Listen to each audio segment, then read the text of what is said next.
Gas shortages ఇంకా high prices పెరగడం is just the beginning. మీరు చూస్తున్న ఈ న్యూస్ కే షాక్ అయితే ఎలా? రియల్ టెన్షన్ ఇంకా ముందుంది. The complete shut down of our daily life. అందరూ షార్టేజ్ గురించే మాట్లాడుతున్నారు, కానీ ఎవ్వరూ సొల్యూషన్ చెప్పట్లేదు. గవర్నమెంట్ అసలు ఏం చేస్తోంది? మనం ఎలా సర్వైవ్ అవ్వాలి? ఇదే ఇప్పుడు బిగ్గెస్ట్ క్వశ్చన్. సిచ్యువేషన్ ఎంత సీరియస్ అంటే government essential supplies act implement చేసింది. అంటే మీకు కావాల్సినంత కాదు, లిమిటెడ్ కోటా మాత్రమే దొరుకుతుంది. కమర్షియల్ గ్యాస్ ప్రైసెస్ ఎఫెక్టివ్ గా 250 దాకా పెరిగాయి. So hotels, businesses alternative fuel sources కి షిఫ్ట్ అవ్వాల్సిందే. సప్లై చైన్ ని సెట్ చేయడానికి గవర్నమెంట్ ఇప్పుడు ఎమర్జెన్సీ లెవెల్ లాజిస్టిక్స్ వాడే ప్లాన్ లో ఉంది.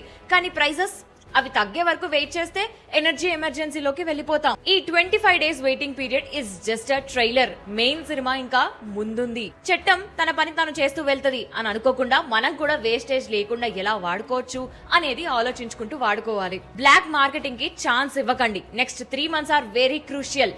మీరేమనుకుంటున్నారు? గవర్నమెంట్ ఏం చేయాలి? Comment your thoughts below.